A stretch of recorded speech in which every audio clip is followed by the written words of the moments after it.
hande yimɓe ɓen no seytini moƴƴa. mi yiɗo jama on no woni desi ha feƴƴiti no tooki no seytini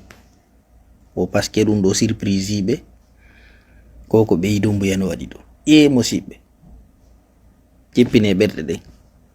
Guinée sa yirimo ko moƴƴi yo ngalɗine, kono waɗugol ko boni e haalugol sansa ta ɗum ta ngalɗine Guinée. Ta on seytin koni ɗo golle ɗen na ko satti ko opposition on wonɓe ka yaasi ɓen kadi na nangaɓe mara e kaso ɓen ɓe ala accès hay téléphone na ɓen ɗon dey ko wonɓe ka yaasi ɓen alaji sellu hoore ɓen wonɓe ka yaasi ko ɓen hani wadde goɗɗum si tawi ɓe falana en jang. Si ɓe lagine no wiyete no hande ɓe lagini ɓe soka tan Alpha Condé wiya no yiɓe ɓiƴaɓe ka galle maɓɓe ni eni fof haala hande ɓe ka yaasi. Si tawi fi Guinée no ka ɓernde maɓɓe fi Guinée jo no ka ɓernde maɓɓe ande nde anuɗon nden ma nde anuɗen nden no ka ɓernde maɓɓe yoɓe waɗu goɗɗum taɓe hoolor noon kay manifestation. Mi tawtata manifestation aduna par ce que lan andi nafata yalte manifesto ɗen réclame yo Dumbuya départ makko non déjà ɓen no mari systéme joni ko kala formuɗo hay manifestagol wano ka axe ɗo ɓa ko ɗon ɓurete manifestede ɓe marto yimɓe identifié ɓe tawata no woodi ɓe Dumbuya imminta ara nanga ɓe majjina no waywa ndiya fof no yiide. Donc yoɓe rew ka rewete ɗon kon to rewete mi haali mi haaltike on hiko woni wadde maali kon mi wondiri Allah hande si ɓernde no hoɓɓitatono mi luɓa alaji sellu mi luɓa IFDG particulièrement alaji sellu mi wondiri Allah mi hoɓɓitayno ɓernde mi luɓa ɓe par ce que min hande lan wakkili yo lagine wowa Soudan kono Dumbuya laamotako Guinée jam waalo ñalla simi fena yo Allah ɗalan kala moƴƴere nde mi ɗaɓi aduna e laara la wakkini lagine wona ka asfin ma kulin billahi wallahi kono Dumbuya luttata e laamu. Déjà ɗum ɗo ta surprise goto ta ɗum jiiɓu ɓernde goto koko fof habbino. Mi yetinoke on yeeyowo drogue Europe si on ƴettama jonnama leydi musidɓe ta habboron ko moƴƴi. Dumbuya ko légionnaire ko wiyete légionnaire étranger ko neɗɗo arɗo he mo situation mum moƴƴa fiw doguɗo Dumbuya en ko ɗo Hollande o wonno Hollande ɗo ko yeeyaynoɗo drogue mi wondiri Allah fof no andi enquête ɓen enquête dossier ji makko no waali ɗo musidɓe o dogi ton o iwmi o ardi France asile ronki moƴƴude few ko wiyete landagol sukkar o sakkitori ukkodiri rewɓe mi wondiri Allah kala hooliɗo Dumbuya mi haalino a hoolike pidal adetengal afede hoore ka yenande ma ngal ñolata mi yimi ɗum ɗo mi yimitike solution na manifestation goto ta holor manifestation.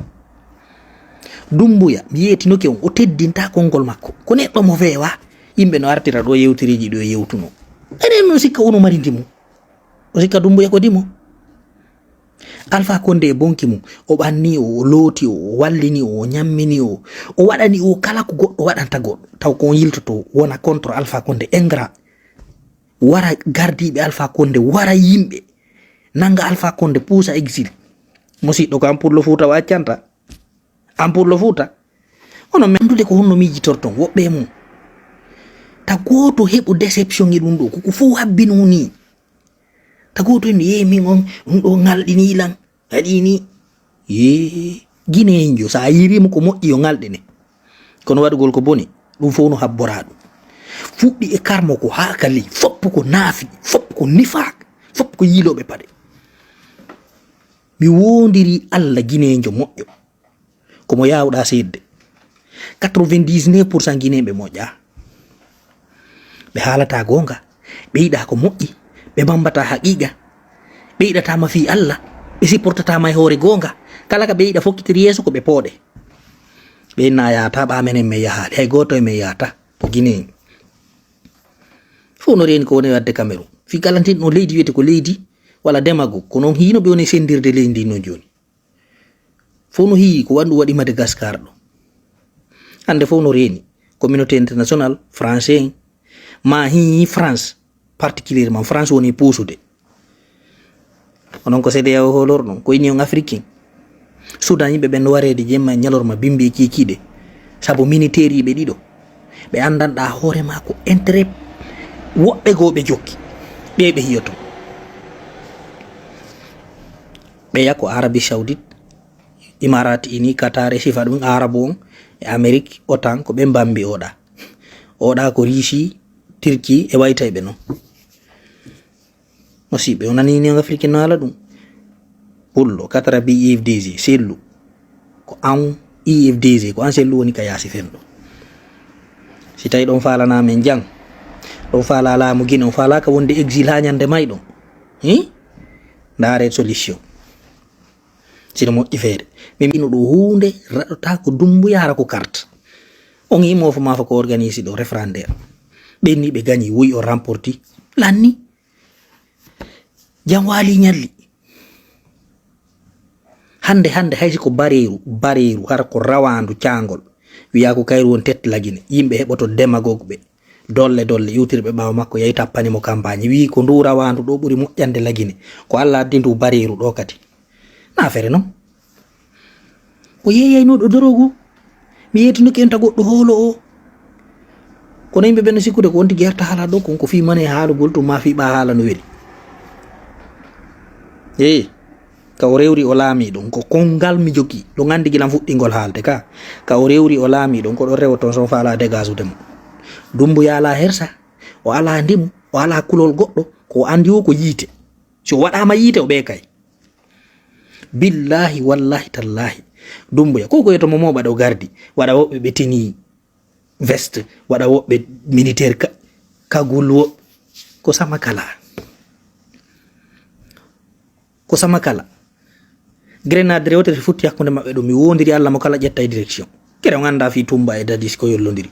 onon ɗon hiya Guinée ɓe he ko demagogo tummoɓi ɗo woɓɓe no ɗo hay formation ɓe waɗa kono ɓa yetama ndaare Mali hande no ɓe jogori leydi hiɓe jogindi ɗeɗɗidi a sustamin minade te ko Mali ɓuri janɗude la Guinée joɗe habbo ɗon élection ma manifestation mi tawtata ɗum ha aduna lanna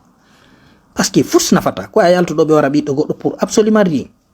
naade yiite leydi lancandi bonna fi mayri waɗa ndi ka asfin ma kuulen hara goto nafitorta par ce que Guinée fop ko demagogue